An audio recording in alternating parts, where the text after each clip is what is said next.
Hello, everyone. This is Tammy Fisher within the Doll World. And today I am here with my wonderful co-host, Miss Georgette Taylor. Hey, everybody. Hello, Miss Georgette. And today's wonderful guest is Raymond Leslie. Hello. Hey there, Raymond. Raymond has a doll show called RayTheUnusual. And Ray, we're so happy that you joined us today. I am so happy to be here. Yes. So Raymond is part of our celebration of Pride. So I'm hoping that you will enjoy this show and getting to meet Raymond. He's got a wonderful story for you. So Raymond, let's start with where we start on our shows. Tell us your doll journey, please. My doll journey. I collected dolls when I was very young. My history with dolls goes all the way back to as far as I can really remember, honestly. My sisters had dolls. I have three older sisters, and they had dolls, and I just was around them a lot. And I had a very strong fascination with them from a very young age. And then as I got older, I sort of moved to Bratz dolls as those kind of were popularized, in the early 2000s, because I am a 2000s kid, technically. Then I stopped kind of playing with dolls and sort of moved into being a teenager. And then when I was a teenager, though, I started making like doll horror movies. I don't know if you're aware of that. Well, I've seen a few of them. Okay. So I did some of that. And then that sort of like was my way of getting back into dolls, I guess. Like my way of like having them again. And then I started like collecting when I was like 19, I think. Like actually collecting them and not murdering them. That's yeah. And then I started doing doll reviews in 2016, so I was 21.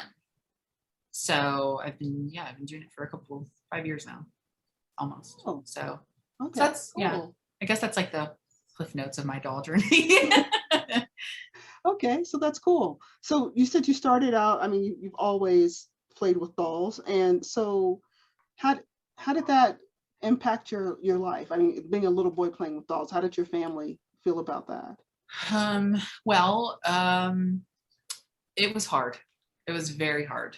I am the youngest. I'm the only son. So I think there was a lot of expectation put on me. I'm named after my dad. I'm named after my grandpas. There's a lot of like family history resting on my shoulders. And I think I'm like the only boy with the name Leslie now.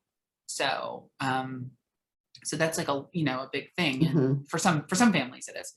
And, I felt that as a kid. I really did. I felt it. I felt like I was disappointing people all the time, especially my dad, which really hurt a lot. There's a lot of hurt there, but we're past it now. But as a kid, going back to when I was a kid, there was actually a period where I wasn't allowed to have dolls. I think when I was like 5 to maybe when I was about 8, I wasn't allowed to have them anymore. I was told they were sold and thrown away, but actually some of them were in the basement and I didn't even know the whole time. They were like in a box. I found them later.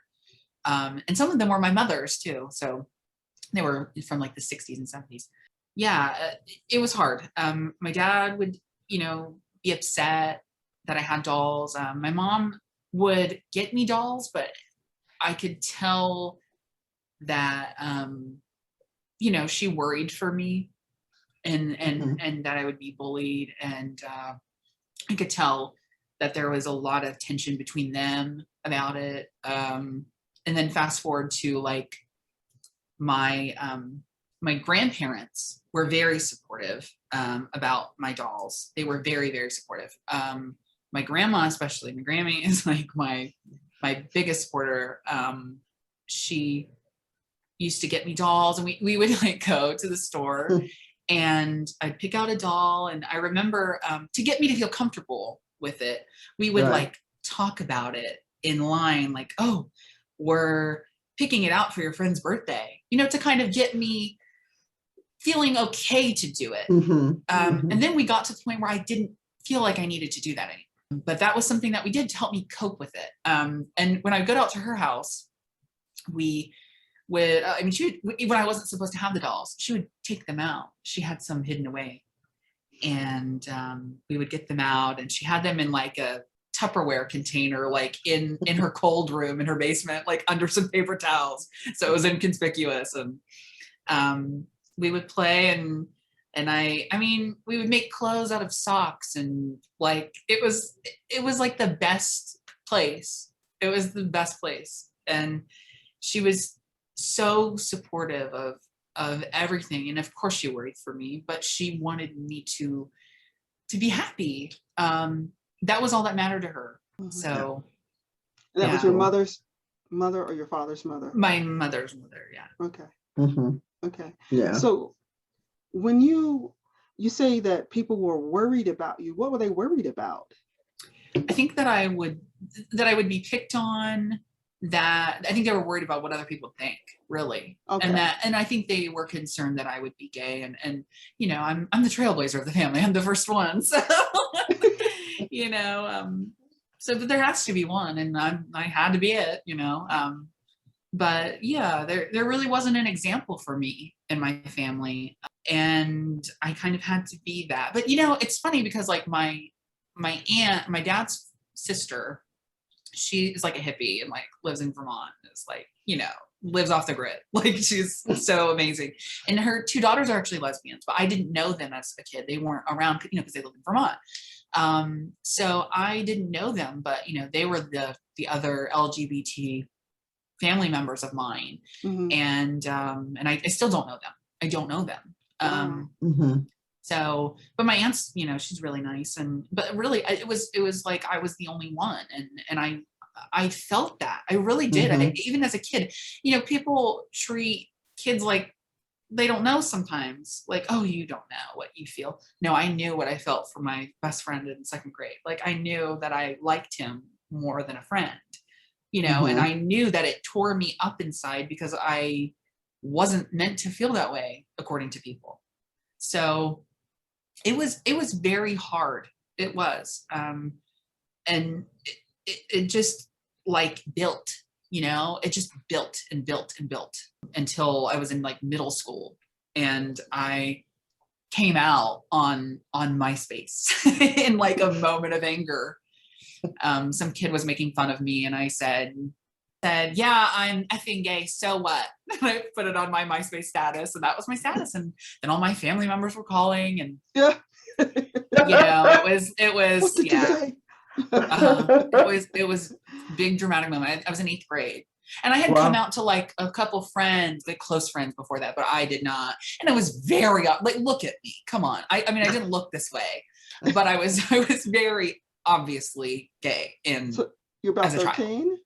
I was 13. I was 14. 14. Okay. I was 14 when I came out. Yeah. Okay. Okay. Cool. Because I got held back. I was a little older. So yeah, because I was the class clown in kindergarten. That's why I wasn't ready, but I was just loud. I couldn't shut up. If you can't tell, nothing's changed. No, that's wonderful. That's funny. No, that's who you are. It's true. You know? It's I was true. back in kindergarten from talking too much. Is that what it was? I remember there's a memory I have of kindergarten. The first time I was in kindergarten, where I stood up in the middle of class and said, "I farted." I don't know. And I just remember that. Yeah. That's Who what are you? kindergarten kids do. So you were talking about, you know, feeling alone and that. And so how did your family, I mean, you talked about, do you want to talk about, you had an incident that you told me about. I don't know if you want to talk about that with your grandmother for Christmas. I've never really talked about a lot of this stuff. So yeah, I don't mind. Okay. I really don't. Okay. So Raymond, you talked earlier about your relationship with your mother's mother and how your mother and her family were fairly open to you. But you hinted at you talked a teeny bit about your dad, you know, not really being too cool about it. Was your dad's family okay with it, or what? Well, not exactly. They were born in the 20s, my fraternal grandparents. Okay. And did I say fraternal? I meant paternal.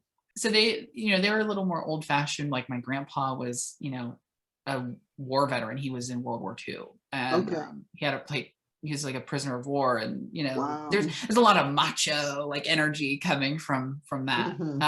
Yeah, I can imagine. He was very quiet and reserved though, and he loved golf, and my grandma was very much a homemaker, and she really never like was out in the working world like that. I think she did some like sewing or something. Like, she did something, but it was not like working at a factory and in an office or something.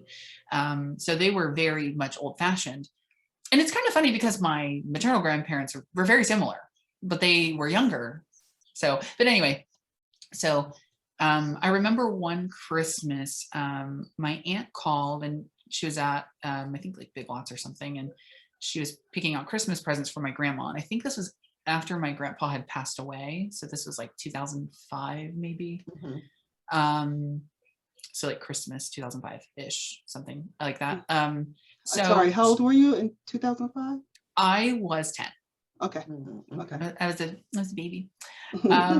So she called, and she was like, I'm out picking Christmas presents. What did you want?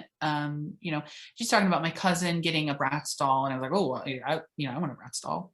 I loved Bratz dolls. That was like, was my favorite thing. I loved them. The girls with the fashion. I loved it. Everything about it. So I was like, yeah. And she was listing up like what they had there. And I remember it was like the Las Vegas line. It was like the Fabulous Vegas or something line. And I wanted one of those. I think it was Yasmin. And so Christmas rolls around, and we go to my grandparents' house, and no present for me, nothing, nada. And it felt like I was being punished. It felt like it was like this is what you get for wanting a doll. This is what you get. And I don't know whose call that was, if it was my dad's, if it was my grandma's. I really don't know. And I, so long ago, who really cares anymore. But this was something actually I forgot even happened. And then I like was looking at dolls one day on Google, and I saw those dolls, and it just totally like flooded back to me, because I'm not into Bratz dolls anymore, and memories of that stuff. I think honestly, I got rid of all of my Bratz dolls and all of that because it was too painful to remember that stuff. Okay.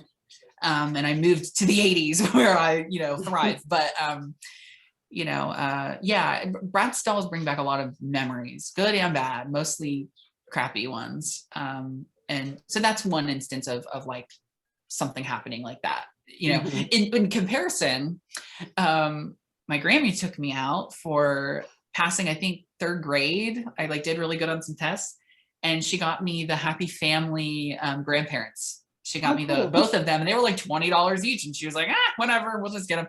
And, and I took the grandma to school with me because it looked kind of like my teacher. And yeah, it was very different. Like we would go and have like picnics in this graveyard because I liked the spooky stuff. So we would go to this really decrepit old graveyard and have picnics, and I'd have my dolls, and I think I sent a picture of that. We used to sit on this woman's grave. I don't know if I want to say her name, but just out of respect, but we used to sit on her grave because it looked kind of like a table and a chair. I'm telling you, we were cool. Okay. But we would sit there, but we like it. There was a while where I was kind of embarrassed that we used to do this, but I'm really not anymore, because I think of it as like celebrating these people that have been long gone. Like we think about them, and like, oh, we hung out with that woman that we sit and have. But we would have the dolls, and there's pictures of me like looking at my doll and sitting on a grave. Like it was just what we did. She lived out in the country, lives out in the country, and so but it was like Creative City there. Meanwhile, at my other grandma's, it was like, keep the dolls at your house and don't bring them here, kind of like. I do remember one time, because my grandma was very like loving. My grandma Leslie was very loving, very sweet woman, and she could bake anybody anything and they would be happy. But I remember one time she did say to me directly, why dolls? You know, put that away. What are you doing? And it really hurt me. It really hurt. And I don't think I ever brought a doll there again. I never did. So, I mean, it was just, you know, like I had to be someone else there. Mhm. And I didn't like it. And that's, I remember like realizing that people wanted me to be something that I wasn't, at a really young age. I mean, I was like 10, you know, and that's when you're like first starting to like kind of understand maybe more of who you are as a person. You know, you're getting like a bigger hint of it. At least I did. I was like, oh, I love this and this. And I would be online looking at dolls and horror movies. And, you know, I was really becoming the person I am now. And, you know, it was just like, I felt this like, no, get back in this box where you need to be. So, yeah, it was hard. Yeah. Yeah, I mean, I could see that. It was definitely a juxtaposition of, you know, of those two spaces, you know, that you had to maneuver in back and forth. And so I think that, but I think it also gave you an opportunity to, well, now, of course, as always, you always get an opportunity to reflect on both of those environments, you know, and be able to use what you went through to help other people, because you know that other people are going through the same thing. Yes. And that's why I'm doing this. That's why I'm being so upfront, because I want people to know, like, the things I'm saying about my dad, they happened, but my dad is like so supportive now. Like he, you know, is so excited about this. He's excited about everything I do. Like he, you know, he loves me, and we've come to that. Like, you don't have to be at one place forever with anyone in your life. Like they can grow. They can grow and understand you, but you have to also be patient too.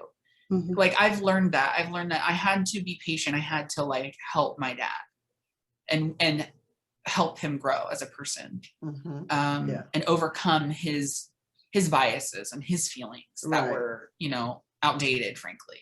And I think that's really smart of you to get that part, right? Because I know me and Tammy had this conversation offline too when we were talking about doing the show. And I think a lot of times, because when people feel that they, you know, that they're not who they are in that body that they have, and that there's somebody else, and that they want to be expressive and be proud of that. But yet when you bring in family members, you have to understand that they have a process too.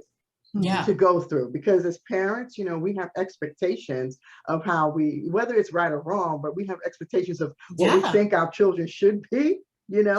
And so it is a process for the parents, and a process for the, you know, for the family to get to that point. Some people never do, unfortunately, but you know, but some people can. And I think both sides understanding, you know what I mean, that it is still a process, even though, you know, you're excited to be who you are and express who you are, but to push that on not push it on other people, but to expect them to have that level change of overnight. excitement and other stuff to change overnight, I think is not, you know, it's just a little not as fair, I don't think. And I think what you said about, you know, your father, just helping him to grow into that space, I think that is so cool. It took time to get there though. Yeah, but still, you know, because when I was a teen, when I was a teen, I was very much pushing it, as you said. I was, because I was free. I was, you know, I came out on MySpace and I was like ready.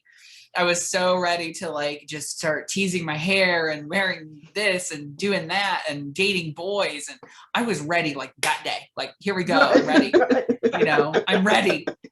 And I really wasn't. I wasn't, you know, but that's being a teen. That is being a teenager. But you know, and it was a lot of tug and war with my family. It was, I mean, it was like, you can't do that yet. You can't do that around here. You're gonna, you know, and I got punched in the face by somebody before for just existing. I was at a park, and these kids like surrounded me and my friend, and they like chased us, and this one just came up to me and punched me right in the face. We like filed a police report and everything. Yeah, it was scary. It was scary, and I retreated back into myself. And it was hard. It was hard for a while, and then I came back to life, and you know, you go through that. But you know, as I've gotten older, I had to like I know this sounds weird, but I had to like put to rest the person that I wasn't ever going to be. Mm-hmm. Like these expectations that were put on me, like this feeling of being inadequate to like what my dad wanted, what I was supposed to be, this person I was supposed to have been for my family. I had to like, this was a few years ago, I just had to like put him to rest. And like, you know, it was hard. There was like a month where I like cried like every other day thinking about like my dad and just like how disappointed he probably was in me. And I thought, why am I feeling this way? Like, and it was out of nowhere. It was really out of nowhere. And I just really wanted like my dad to be happy. And then I realized like, maybe I'm not exactly what my dad wanted, but I have a lot of the qualities that my dad has. I do. There's a lot of things in me that he should be very proud of, because while my dad doesn't collect dolls and you know, wear fabulous clothes, he follows his dream. My dad is a race car driver, and he's loved that. I mean, that's his passion. He has poured his heart and soul into it, and I feel that I've done the same for what I love. And you know, he's very much I am who I am. Here's what I am. This is what I have to give, and that's who I am. You know, all I am is all I am. It's right here. So I had that from him, and I like that. I hope that makes him proud. I think it does. You know. Yeah. So it took a while to get there though, but we're there. But you're there, and that's the important part, man. You're there, and that's beautiful. Yeah, you know? And I think that I'm happens. So happy. Yeah, I am too. And I think what you're talking about is coming of age, and that's a common story. It may not be. Yeah, it may not be my sexuality or my, you know, it has a common thread though. Yes. And that's what people need to understand. That you're, I mean, I had friends that are, you know, straight and whatever, and that but they're in a different place with their parents. They're in a different place with their parents now that they're older and have some perspective and see like, God, I was such a shithead to you. I'm sorry. Like, you know, but we're all like trying to find our place in the world, and your parents sometimes aren't ready for that, but you got to show them. And you have to, you know, respect them at some point. And I know that's hard, and I didn't always. Sorry, Mom and Dad, I love you. But, you know, I hope that I make them proud now. I really do. Yeah. I hope that I do things that make them proud. And, you know, they see that I have people that admire what I do. Like I got a comment a while back on YouTube. I've had a few like this, but it was like, thank you for posting. Like, just you being you does so much. And I never thought of it like that. You know, I never thought like just existing does something for someone. But I really didn't know that. Because you're in your own head. You don't think about yourself that way or what you're doing and what you could mean for someone else. And I know I've had that feeling with other people, like, you know, they mean something to me when maybe they didn't know that they did. And so it's nice to like get that feeling, you know, like, oh, like, thank you, you know. I'm getting emotional. But it means a lot. It does. That you help people. We interviewed Hexgen just before this show, and with him we were talking about dressing, because you're talking about being fabulous and that whole experience. And one of the things, he's in Las Vegas, so he's in this big city, and one of the things he talked about is just like, you know, if I'm going to go dressed up, you know, and I'm gonna put on my pearls and go out, one of the biggest concerns for me is finding a bathroom that I can use where nobody's going to bother me, you know. Just, and he said, so if I'm going to get dressed up, I have to, you know where the bathrooms are that are safe for me, and you know that I can, you know, I'm going to go over there, or I'm not going to use the bathroom when I'm out, or just the basic just the type safety constraints. Part. Do you have any of those kind of things that you deal with? bathrooms have always been a weird thing for me anyway, and like locker rooms. Oh my God, that was a whole thing in high school and middle school, but mostly high school. I had a friend that would put my book bag in the girls' locker room. And then I would change in like the normal bathroom, just because there was like the locker room, the boys' locker room, the girls' locker room, and then there was a bathroom like in the middle. And I would just go into the bathroom and change. And then my gym teacher got mad about that, and, and then I went to the principal and talked to the principal about it. I got my way. Oh, okay, good. I was going to say, what did the principal say? That was pretty. Yeah, I think I talked to the guidance counselor, and then the principal. I don't know. It was a whole thing. Okay. Anyway, it's been a while ago. Yeah. I was okay. I got my way. And the gym teacher came and apologized to me too, because he said I didn't know that you were being bullied, and I was I was afraid to talk to him. I was afraid of men. I still get weird about guys sometimes that are I don't know what they're gonna do. I don't know what they're gonna feel about me, and I get weird about it because I've been bullied my entire life. I still do get bullied. I still get comments. I'm sorry to tell you kids, but that doesn't go away. It doesn't. People are always going to be jerks, but it's how you handle it and everything that matters. But I usually don't use the bathroom when I'm out. The times that I have, I definitely get looks because I go into the men's restroom. I identify as male. I'm going in that bathroom. So there's some very progressive places around here. Like I know Target is very like pro LGBTQ, like they're cool, and I shop there a lot, so I don't worry too much. But like again, I don't really use the bathroom in public too much. But if I did, I mean, you have to like be aware of like where you're safe, and sometimes that's a hard thing. I don't feel like totally unsafe. Right, that's but great. I don't feel like like I could go everywhere and and just be you, right? Yeah, totally. I get that. So in your doll journey, how long did well, first of all, what made you decide to start your channel is what I'd like to know. And when did you decide to do that and be openly playing with dolls on a regular basis? Well, so I started my channel when I was younger. And again, I was doing like goofy videos. Let's not watch those. And then I was doing stuff like with my dolls and little movies with my dolls. And then I started doing like horror movies. The whole thing started because I like to make movies with my friends, but then my friends are like, you're too bossy. You like expect too much. And I'm like, okay, well then I'll just do it all myself. So then I got all my dolls and and I'm recording my dolls. And then people were really responding well to them. And I was like, oh, people like this. This is a thing. So then I was doing that off and on for a little bit, and then I kind of was in school and doing school and having to do that, and then when I started collecting, I was watching reviews on older dolls, and that's what I wanted to collect, was like stuff from the 80s and the 90s and stuff. And I realized like there's really not, at this time, there really wasn't a lot of that. It was like the new Barbie, whatever, like, here's the review. That's what it was. So I was like, okay, where's the vintage stuff? And then there was a couple people that would show things, but they didn't show them like new out of the box. They would be like, I've had this in my collection for 40 years. I'm talking about you, Rand. I love you. My friend, Randy Stefano. So there was people like that I, would watch but I'm like, I want a full like unboxing.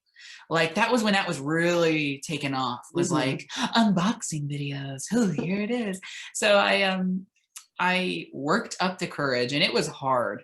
There was a couple times where I recorded a video and I never put it out, or I started one and I stopped because I just couldn't do it. I was so afraid. I was so afraid to be in front of the camera like this. I was so afraid. Then I just did it one day. I got Nurse Whitney from 1987, and I unboxed her, and I was very awkward in my first unboxing video, my first review, but it seemed to do something, and I did a couple more, and before I knew it, I had a few on there. I mean, I don't have a million videos, I don't have a million subscribers or anything, but I have like a little niche thing that I do. I thought I could bring, the reason I did it was I thought I could bring something new to it. I thought I could, not review new dolls unboxing, but old dolls and kind of talk about them and kind of give like information on like what they came with, what was out at the time, what maybe the dolls were inspired by, what was going on in Mattel, what was going on in music, that kind of thing. Because I really have always been fascinated with like 80s pop culture, if you can't tell. So I've always, I just thought I could do something with that. And your shows are nice. I've seen a few of them, and one of them or some of them that I really like are when you and Dean Reen get together. Yeah. See, we did two like episodes, and they're the last ones that I did. Oops. But that was fun. That was a whole new thing for me because I'd never collabed with anybody. So yeah, I love Dean. I love him. Yeah. He's watching this too, I'm sure. So hi Dean, I love you. Hey, Dean. He's fabulous. Yeah. Dean, we need to do some more. Yeah. For sure. So what I liked about that was Dean's in Australia. So you had a doll and he had a doll. It was the same doll, but they were released in different countries. And it was just interesting, just the printing, the words were different on the dolls. And I think he would get like fun. European variants and stuff. He's all about variants. That boy loves his variants, and sometimes they would get like an Australian exclusive, or he loves British, like European releases. He's all about those. Okay. So yeah. I remember when we were talking on the phone about doing that, and it was like, I'll get this one and you get this one and we'll like do a review. And then his fiance edited the whole thing, and we were on Zoom talking like this, and then he like synced them up. I don't know how he did it. So thank you, Ollie. But yeah, it did. It's really interesting. It was fun. It was so much fun. I want to do that again. I do. I loved it. And I like that I think you are bringing something new. I'm not seeing a lot of people who are doing, like you said, the vintage dolls, especially not a vintage doll in a box and opening it, because at this point, it's taboo, honey. We're all about it though. It's been in the box. Keep it in the box. It's been in the box longer than I've been alive most of the time. And I feel bad. I'm sorry, girls, but that was my whole thing. So my sister had, let's see if I can get her out of here without knocking. I'm probably gonna knock someone over. My sister had this doll, Pizza Party Courtney, and I was obsessed with her as a child. And like, there are dolls like that where my sisters had them and I loved them, but I wasn't allowed to really play with them. Like I did, but and then my sister would be like, no, you can't play with her. You know how it is. So I had to get them as an adult, and like, I want to play with it too. Like, she's freaking cute. Like, I'm sorry. I need my own. So yeah, I mean, that's really where some of that comes from. But I also just love the 80s. I really was born in the wrong time. I really was. I love it so much. I get so bored with these like dolls that they come out with, like flat hair, or like, it's like, where's the curls? Where's the fashion? Where's the drama? Like look at these sleeves and these colors, and it's just not that fun anymore. And there's the designs are boring. The like fabrics are cheap a lot of the time with Barbie. I'm sorry, Mattel. I'm slamming you. I am sorry, but honey, work, okay? I cannot. You're just speaking how you feel. When we spoke to Hexton said Barbie had a glamour time, and it ended like about, I think he said 70s. I can't remember. Anyway, it doesn't matter when it ended. But he said that part of his mission with his show is to bring glamour back to Barbie. He feels that Barbie's too like common. She's just like everybody else. And he misses the glamour. Yeah. So you're expressing, you're not the only person who's feeling that way. It's sad. It is sad. The downfall is sad. Then these rainbow high dolls are coming out and they're like, oh hi, I'm here, and I'm like, okay, like all these dolls are taking Barbie's spot. It's sad. It's really sad. Yeah. So I celebrate her glory days. I pretend that this is not happening. Well, but the good thing about that though, really, is that you give people opportunities to really see what was loved about them. Yeah, You know what I mean? so that we don't So- forget. Yeah, We don't forget because exactly. people Mhm. my age and younger, they like my nieces don't know Barbie being like that Mhm. unless Right. they see mine, you know, and they're Yeah. like, why is he carrying around a Barbie at this ball game? And I'm like, because she's my friend. I take them everywhere with me. I really do. I really do. You're not I'm the a only nut. one. You're not the I am only a one. nut. Funny. We hear that. There's lots of people, especially people who are photographers, Yeah. take dolls that they keep in their bag, and wherever they go and they run into They take a the picture at like opportunity. a whatever. Mhm. Yeah. Yeah. And people who I just take them traveling. with me. I put it in my shirt and I'm like, you know, here, I'll show you. I'll show you what I do. I'll show you. It's silly. I'm nuts. Oh, you got the arms hanging up? You have the arms Mhm. hanging There up. we go. That's what we do sometimes. Yep. Mwah. I love you. Forget about I carrying love a pen. them. You can just carry a doll. Whoop. Yeah. If I have a pocket, like if I'm wearing my overalls and I have a little pocket up here, I put her in there. You better believe it. I do. And my You mom's take like, pictures oh, when you're out with them? I have. One Okay. time I didn't. I when just wondered. when Toys R Us was closing, I went in with a vintage doll and had it in my shirt like that. Oh, I worked there before too, so I knew some people in there, but okay. they were like, oh, Raymond. You know. But I do me. I don't know. I can't do it any other You way. can't do anybody else, That's honey, right. but you. Mm-mm. Do yourself. That's it. So why do you carry them? I mean, I know you said you like. Is it just because you like them, or? I guess. I just love to have dolls with me. Do you ever just have something that just, I mean, I'm sure dolls, you guys are collectors. You guys, you know, you love Mhm. dolls. Mm-hmm. They bring you joy. I like having them with me. It's like a comfort, you know? Mhm. Especially if it's one that I'm like really like I grew up like with this face, like I love you. You're a part of me. I don't know. Yeah. It's like having a picture in your wallet that you just, oh, I love having this, or like a locket that has like, I just like having a doll with me. I just do. Yeah. That's what I Yeah. expected your answer to be. I didn't want to answer it for you. But Yeah. that's what people say. People who carry dolls say, you know, either for the photographic opportunity, if that's why they carry them for photographs, Mhm. or because they have this brings them thing joy. that's that they love, that that brings them joy, and they just have it in their pocket, and that's their thing. Life is too Mhm. short to not be celebrating what you love. I agree with you, Raymond. Say that again. I agree Life with you. is too short. It is too short. Like you should love the things that you love and love them unabashedly. Like I hate that it's a guilty pleasure. There should be no guilty pleasure. You should love what you love. And that's it. Yeah. Like don't be embarrassed. Like stop. Just love what you love. Yeah. So we were talking about your show some. So you said you haven't done any shows in a little while. Is there a reason? Yeah, I mean.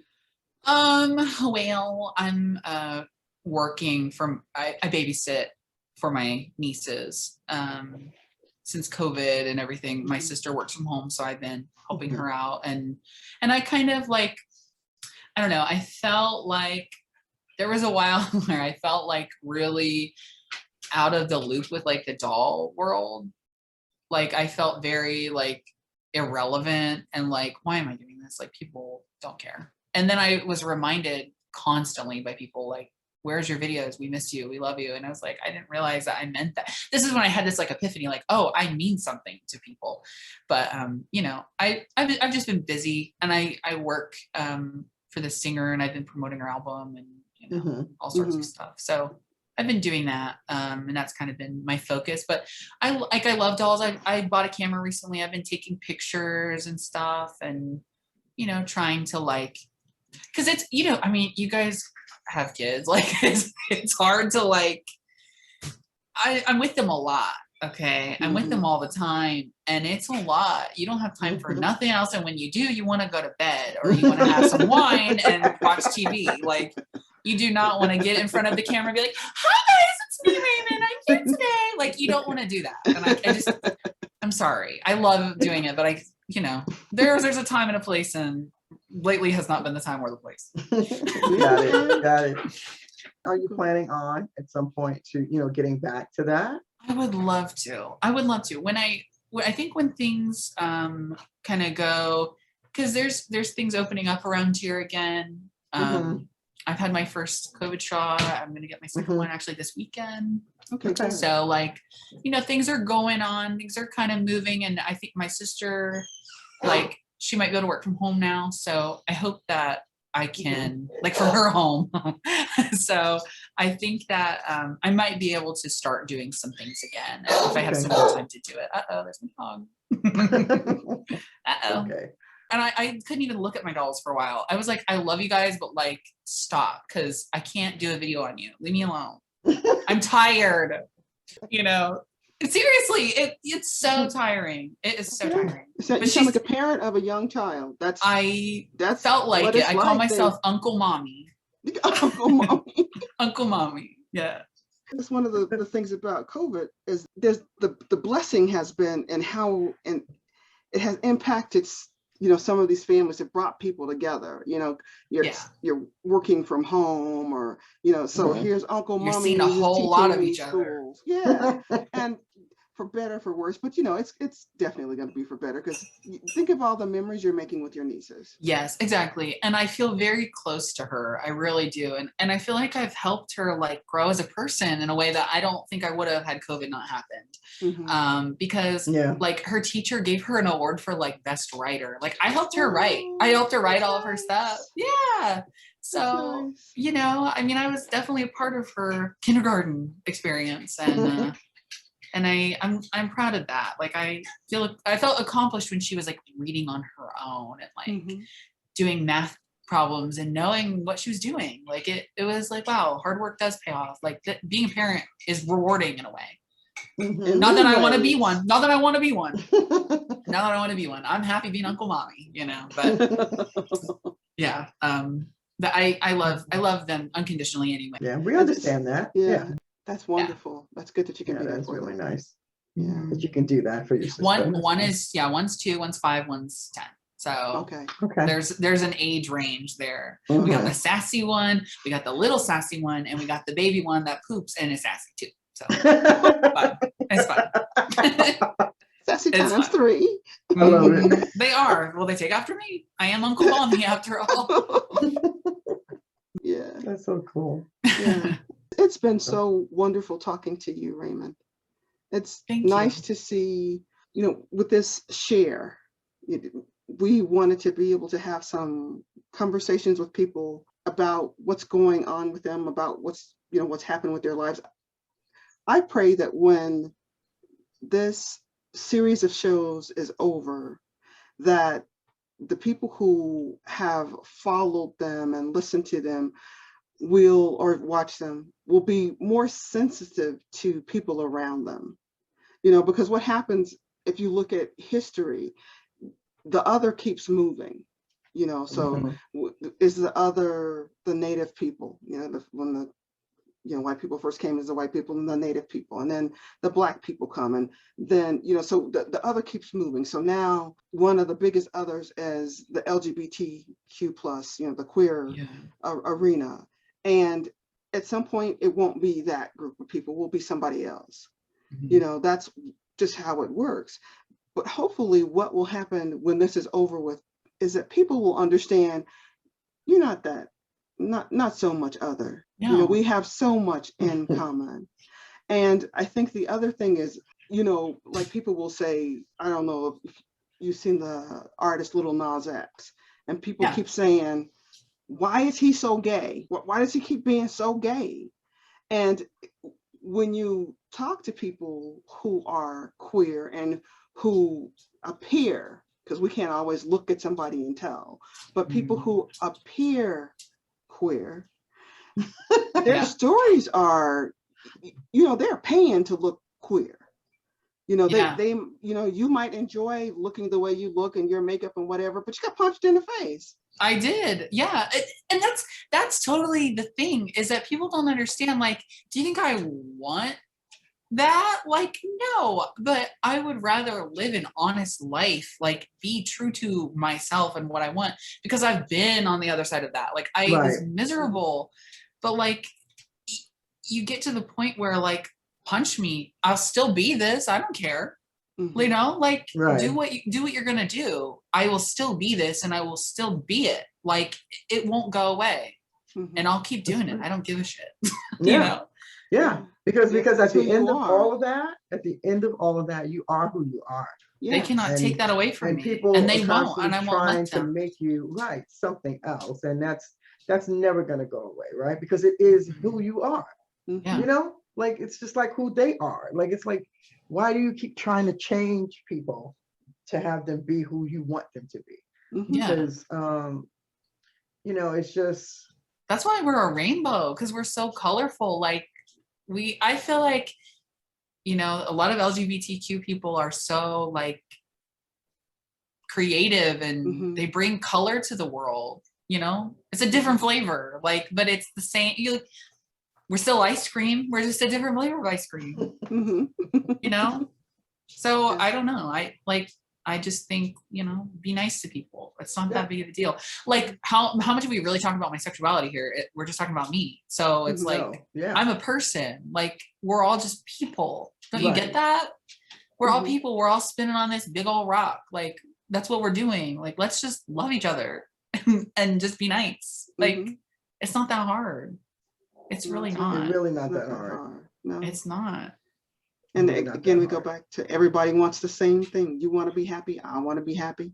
You know, everybody wants to be loved and accepted and feel like they belong to something greater, you know, and I like, that's what I want. Right.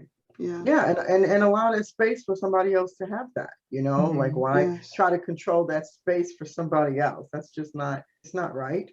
And I think with the doll community, it's especially important to understand and to understand the queer space, because the queer space is our space.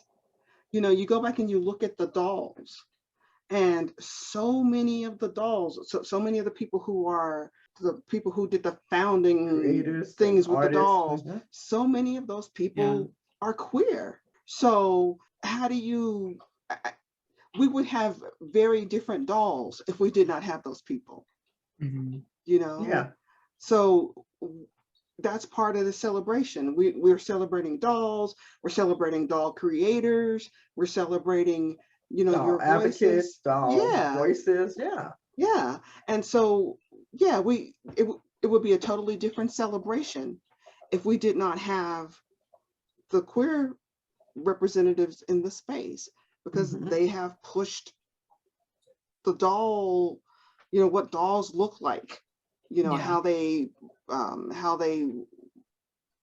work, how they move, all that came from, you know, the queer space. So, you know, they blessed the doll world so much that I believe that we need to say thank you, and, you know, and be more sensitive to their voices, and not just be so quick to just, you know, oh, I love so-and-so's dolls and they're so beautiful and whatever.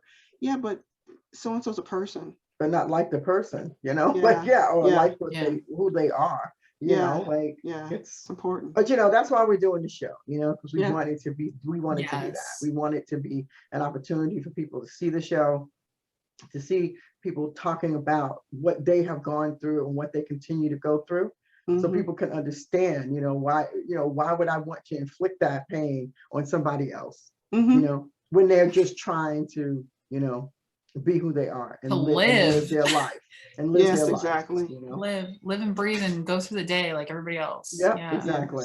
And I really appreciate you two doing that, because it's important. It's really important to get people's stories out there, and I think we need that, especially now.